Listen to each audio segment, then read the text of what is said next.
Luis Ernesto Derbez, canciller, ex canciller en este país. Te aprecio mucho que nos tomes esta llamada telefónica, Luis Ernesto. ¿Cómo viste esta visita? Volver como si no hubiera otras cosas de qué hablar, ¿verdad? Como si no hubiera cosas más importantes en el globo, pero bueno, pues es la agenda que tenemos en México. ¿Cómo estás, Luis Ernesto? Buen día. Buen día, Luis, y buen día a todo nuestro auditorio. Mira, yo ya no sé muy bien si reírme en estas cosas, tomarlas en serio. Evidentemente, el presidente de la República usa todos estos artificios para distraer la atención pues de todos los mexicanos, de lo que son los problemas verdaderos que estamos enfrentando, el problema de la pandemia que no se resuelve, que continúa, las dificultades económicas que hace un momento mencionabas tú con Pedro, en fin, hay muchísimos asuntos realmente importantes en el país que deberían estar siendo discutidos y resueltos por los mexicanos, encabezados, por supuesto, por el señor presidente de la República. Y aquí estamos hablando todos de una visita que está haciendo la señora Beatriz Gutiérrez Müller, que como tú sabes, Luis, y seguramente el auditorio, es coordinadora del proyecto de memoria histórica y cultural de México. Es decir, tiene una función en este concepto de lo que va a ocurrir el año próximo con todas estas conmemoraciones, tanto de fundación de Tenochtitlan, en fin, los 200 años de nuestra consumación de la independencia. Hay cosas que también tenemos que reconocer que como mexicanos le corresponden a la señora Gutiérrez Müller. Sin embargo, estamos hablando pues de si firmó o no firmó efectivamente como esposa del señor presidente, que lo es, si entregó o no entregó una serie de documentos, pero lo que yo quisiera resaltar en este momento son tres cosas.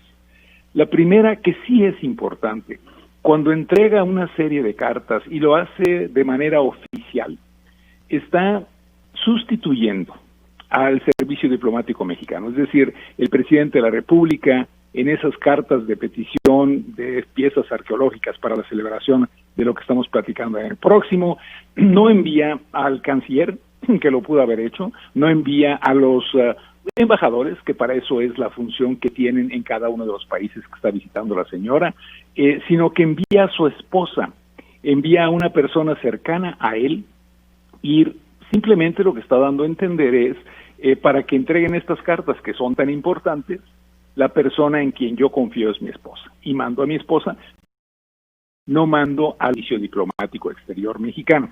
La señora pudo haber acompañado, y es muy distinto el concepto de ir acompañando a, que ir siendo acompañada por, y la señora está siendo acompañada por las gentes del servicio diplomático para hacer estas entregas. Se convierte, por lo tanto, ella en la persona que representa al gobierno mexicano.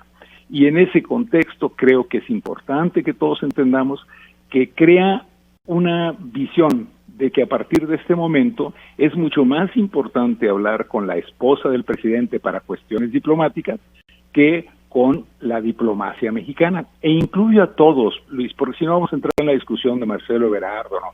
Estamos hablando del cuerpo diplomático mexicano. ¿Por qué es importante? Bueno, porque si lo haces de esta manera, como ocurrió, vas en la ruta de lo que también hizo el presidente Donald Trump en los Estados Unidos, en donde su yerno, el señor Kushner, su hija, Ivana, representaban más en diálogo con los diferentes gobiernos que el mismo Pompeo o quien estuviera en este momento como el equivalente de nuestro canciller, sí, el secretario de Estado americano. Esos mensajes son importantes, Luis. Es importante dejar en claro que no es la señora la que representa la diplomacia mexicana, o si lo vemos a la inversa, pues entonces dejar en claro que sí lo es, en cuyo caso muchas de las discusiones de cuestiones diplomáticas tendrían que pasar por la puerta de la señora Gutiérrez Müller en lugar de el cuerpo diplomático mexicano. Causa esta situación no es benéfica para el país. Y creo que en eso deberíamos estar platicando mucho más que en tratar de pintar a la señora de una u otra forma, ¿no? Que me parece que ahí caemos en esta polarización que hay en México. Y vamos a pensar, Luis Ernesto, que sí lo es. Vamos a pensar que sí, que a ver qué hora va a ser esta la puerta, etcétera. Digo, para entender la realidad y aceptar cómo va, ¿no?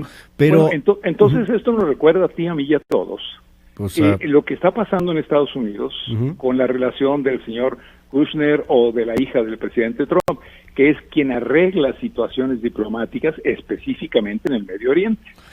Yo recordaría ahí, y tú lo viviste de alguna u otra manera, por eso también te lo pregunto incluso, en un momento se llegó a cuestionar la gran importancia que tenía Marta Sagún de Fox en la presidencia de Vicente Fox. Pero era muy distinto, es porque Marta Sagún de Fox nunca representó al gobierno de México. Sí visitó al Papa, pero no lo hizo como emisaria del gobierno de México para entregar cartas y demás. A mí lo que me recuerda lo que estamos viendo ahorita, no porque sea lo que va a ocurrir, pero me recuerda la manera como al inicio del gobierno de Néstor Kirchner, entonces presidente de Argentina, él, que no tenía ningún interés, muy parecido, de veras, Luis, yo veo al presidente López Obrador, recuerdo a Néstor Kirchner por toda la relación que tuve con ese gobierno durante los 4 años del señor, y me doy cuenta que son idénticos, es decir, lo que es relaciones internacionales no les importa, como bien dices, en ocasiones les importa un pepino, pero sí usan efectivamente a sus cónyuges para que lleven esa relación.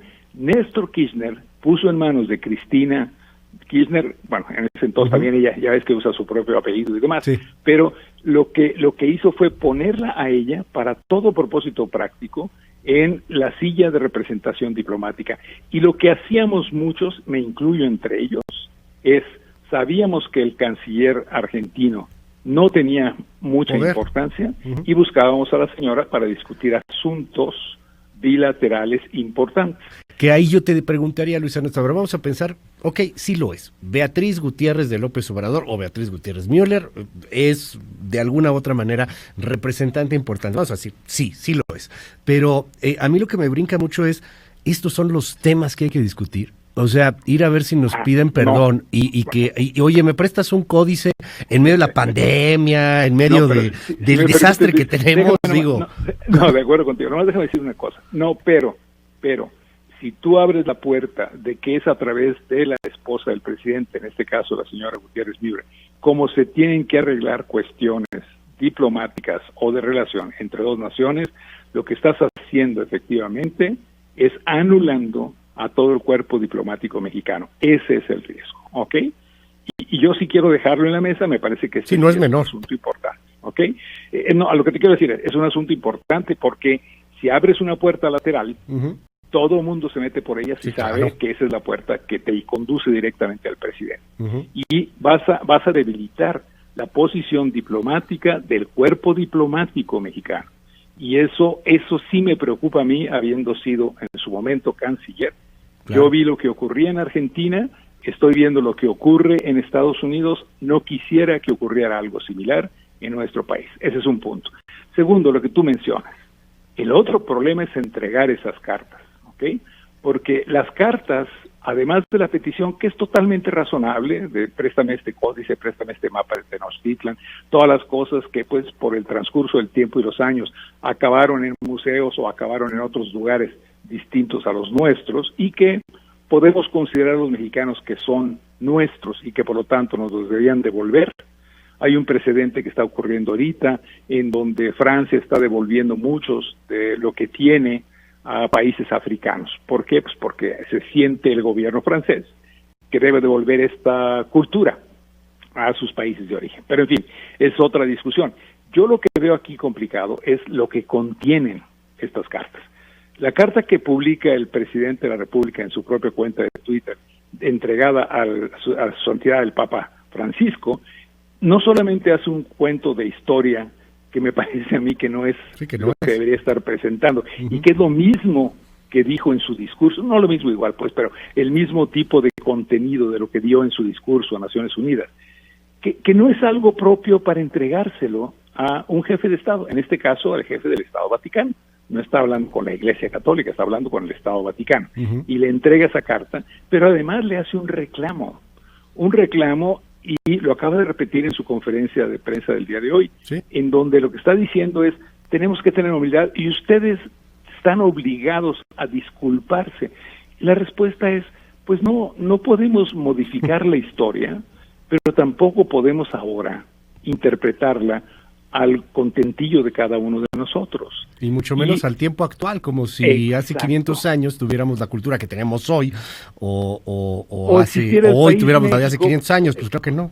Claro, y el presidente se refiere entonces a los pueblos originarios. Bueno, yo creo que sería mucho más importante hoy darle la oportunidad correcta a los miembros de nuestros pueblos originarios para tener una vida digna, una vida en donde no sufran las ignominias que están sufriendo el día de hoy, que estar platicando de lo que pasó hace 300, 500 años. Es decir, para nosotros como mexicanos nos debe preocupar el hoy, nos debe preocupar lo que está ocurriendo y cómo debemos resolver los problemas de estas culturas, de estos miembros de nuestras etnias originarias que siguen siendo explotados, Luis. Y por lo tanto, ahí sí hay una culpa de los mexicanos actuales, de los gobiernos actuales a nivel estatal, municipal o federal, y es lo que deberíamos estar revisando. Pero el revisionismo histórico al que tú acabas de hacer mención, de quitar o no quitar la estatua de Cristóbal Colón, que por lo demás, pues ni siquiera era español en el sentido estricto, ¿sí?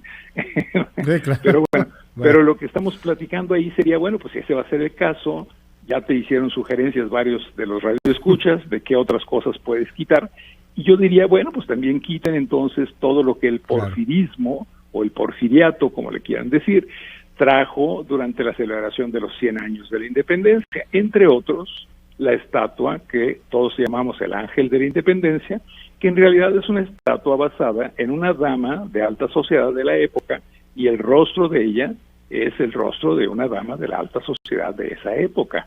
Es decir, si nos vamos a este concepto, pues estamos viendo lo que somos como nación. Y lo dijo bien uno de tus radioescuchas, es ese conjunto de culturas lo que hace el México de hoy. Y todas deben tener cabida, Luis. Creo yo, esa sería mi opinión. Pero me preocupa, y repito, el que estemos mandando emisarios que después pueden convertirse en negociadores. Sí, tú mencionas, y con mucha razón, Marta Fox causó muchísimos problemas, no en la parte internacional, entre paréntesis, en la parte nacional, porque ahí sí se le veía como persona que podía abrir la puerta del entonces presidente de la República. Ese riesgo de lo que ocurre en México en las relaciones internas con la esposa entonces del presidente de la República, Marta Fox, es exactamente lo que podría ocurrir en el plano internacional. Me preocupa, por supuesto. La diplomacia mexicana tiene la capacidad y deberíamos utilizarla adecuadamente tanto para solicitar cualquier tipo de pieza arqueológica, etcétera, como para negociar cualquier tipo de problema entre naciones. Luis Ernesto Derbez, muchísimas gracias. Como siempre, te mando un gran abrazo. Hasta luego, Luis, y a través tuyo a todo el auditorio.